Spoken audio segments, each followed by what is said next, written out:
Medical কলেজত সৰু সৰু বাচ্চাবিলাক মৰি গ'লে বাপেক মাকৰ কেনেকুৱা হয়, বাপেক মাকৰ কলিজাখন কেনেকুৱা হয়।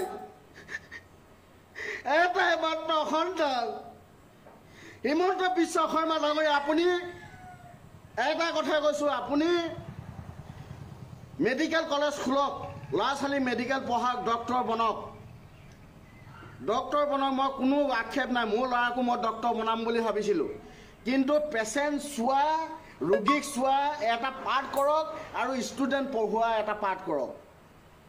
ষ্টুডেণ্টে মানে পেচেণ্টক চাইছেনে, ডক্টৰে পেচেণ্টক চাইছেনে আমি নাজানো। বগা কাপোৰ যেতিয়া পিন্ধি থাকে, বগা ইউনিফৰ্ম যেতিয়া পিন্ধি থাকে, আমি সকলোকে ডক্টৰ বুলি ভাবোঁ। ডক্টৰে হয় নে টেকনিচিয়ানে হয়। ICU ৰুমত CT স্কেনৰ ব্যৱস্থা কৰক ভিতৰত, যাতে এইটো বিল্ডিঙৰ পৰা ইটো বিল্ডিঙলৈ কেঁচুৱাটো এনেকৈ লৈ যাবলগীয়া নহয়। এক্সৰে কৰাৰ ব্যৱস্থা কৰক। আজি মই আৰু মোৰ মিছেছ, মই কেনেকুৱা বুকুত এখন অগ্নি জুই জ্বলাই মই কেনেকৈ আছোঁ সেইটো মই বুজি পাইছোঁ। মই যোৰহাট মেডিকেল কলেজত মই একো হাই হুলস্থুল কৰা নাই, মোৰ বেটা মোৰ নচিবত নাই, গুচি গৈছে। কিন্তু মোৰ ল'ৰা লেখীয়া আকৌ আন বহুত গৈ আছে। কিহৰ কাৰণে গৈছে? এটা ভেণ্টিলেটৰ লগাইছে, ঘেৰ ঘেৰ কৰি বেয়া হৈ গৈছে, আৰু এটা ভেণ্টিলেটৰ লগাইছে, ঘেৰ ঘেৰ কৰি বেয়া হৈ গৈছে। এই বেয়া হোৱা যন্ত্ৰবোৰ কেলৈ আনে? ভাল যন্ত্ৰবিলাক কেলৈ নানে? কোনোবা যদি ষ্ট'ৰত যদি কেনেবাকৈ যদি আপোনালোকে ৰাখি থৈছে, সেইবিলাক আনি ভাল এটা জেগাত বনাই লওক। ICU ভিতৰত CT স্কেনৰ ব্যৱস্থা কৰক, CT স্কেনৰ ব্যৱস্থা কৰক। ICU ভিতৰত EEG ব্যৱস্থা কৰক। ICU ভিতৰত ECG ব্যৱহাৰ কৰক, যাতে তাৰ পৰা দাঙি বেলেগ এটা বিল্ডিঙত এই গৰমৰ পৰা ঠাণ্ডালৈ, ঠাণ্ডাৰ পৰা গৰমলৈ অনা নিয়া যাতে নকৰক। এই অনা নিয়া কৰা। আৰু মোৰ ল'ৰাটো হৈছে গেছৰ প্ৰব্লেম। এইটো কি বুলি কয়, এইখন আল্ট্ৰাচাউণ্ডত ধৰা পৰিছে যে CT স্কেন, এই যে আল্ট্ৰাচাউণ্ডত ধৰা পৰিছে গেছৰ পানী হয় যেন, পেট বিষ হয়, তেনেকুৱা হৈছে। কিন্তু সেই ল'ৰাটো কান্দি থকা অৱস্থাত মোক কৈছে যে আপোনালোকৰ আই টেষ্ট কৰিব। কিহৰ আই টেষ্ট কৰিব? পেটৰ বেমাৰ হৈছে, চকু টেষ্ট কৰে নেকি? আৰু চকু টেষ্ট কৰে যে ডাঙৰ মানুহক দিয়া চকুতে দৰৱ দিছে নে সৰু মানুহৰ দৰৱে দিছে আমি নাজানো। তেখেতসকল টেকনিচিয়ান নে ডক্টৰ নে PG মই নাজানো। এনেকুৱা নকৰিব ল'ৰা ছোৱালীৰ লগত, উঠি অহা নৱপ্ৰজন্মৰ লগত তেনেকুৱা নকৰিব। বুঢ়া বুঢ়ী যদি কেনেবাকৈ মৰি যায় মোক ক'বলৈ একো নাই, সৰু বাচ্চাবিলাকৰ লগত তেনেকুৱা নকৰিব। কোনোবাই কেনেবাকৈ মিডিয়া মাতিলে, মিডিয়া ল'লে, ভিডিঅ' ল'লে, কিন্তু প্ৰকাশ নকৰিলে। কোনোবাই চাগে ক'লে পুলিচ নি ৰাখি থৈছে আমি হুলস্থুল কৰোঁ বুলি। আজি এইটো ছ'চিয়েল মিডিয়া যুগ। মই ইমান অভদ্ৰ নহয়, মই এজন ৰেলৱেত চাকৰি কৰা মানুহ, কিন্তু মই ইমান বছৰ মূৰত এটি সন্তান জন্ম দিছিলোঁ। মোৰ বুকুত কিমান অগ্নি জ্বলিছে সেইটো মই জানো। মই প্ৰকাশ কৰিব পৰা নাই, মই কাক প্ৰকাশ কৰিম? পুলিচ প্ৰশাসন ৰাখি থৈছে, কিজানি মই হুলস্থুল কৰোঁ। হুলস্থুল মোৰ নচিবৰ কথা। যেই নহওক, মোৰ ল'ৰাটোৰ গতে যাতে আন বেলেগ নহয়। যোৰহাট মেডিকেল কলেজত তেনেকুৱা ঘটনা বহুত ঘটি আছে। মই জ্যেষ্ঠ কিজনে মোৰ লগত কথা পাতিছে, মই তেখেতসকলকো এটাই অনুৰোধ জনাইছোঁ যে আপোনালোকে প্ৰত্যেকটো ইনষ্ট্ৰুমেণ্ট ICUত ৰখা ব্যৱস্থা কৰক। ECG, CT স্কেন, EEG, মানে আপোনাৰ এইটো কি কয়, আল্ট্ৰাচাউণ্ড মেচিন, চব আপোনাৰ ICU ভিতৰত ৰখা ব্যৱস্থা কৰক। জেগা উলিয়াই লওক আপোনালোকে। যদি জেগা নাই, বিল্ডিং বনাওক।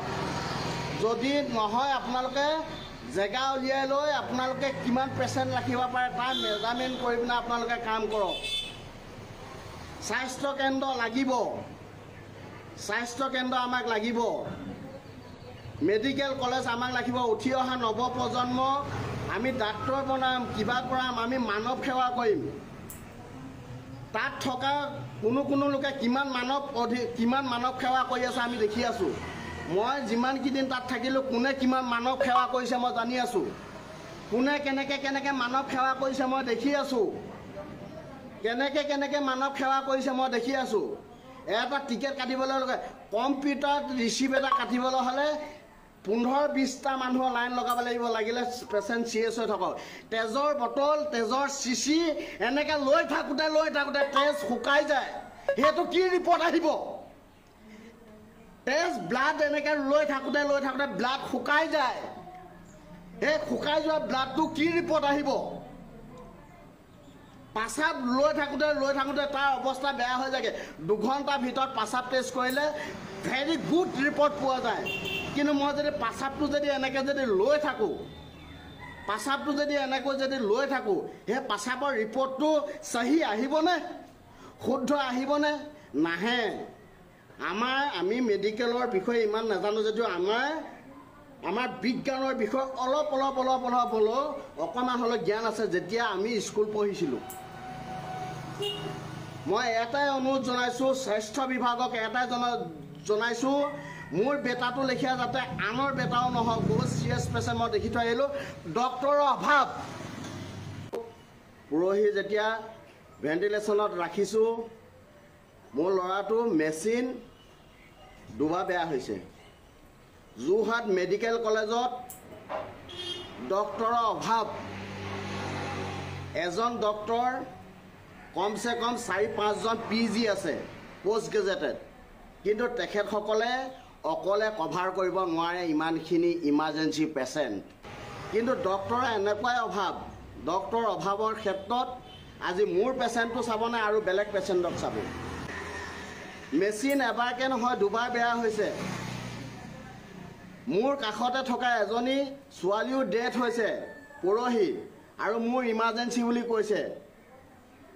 অকণমান পাছতে ল'ৰাটো উশাহ নিশাহ নাই। কিন্তু মিডিয়াই গৈ কোনে মিডিয়াক মাতিছে মই নাজানো, মই মিডিয়াক মতা নাই।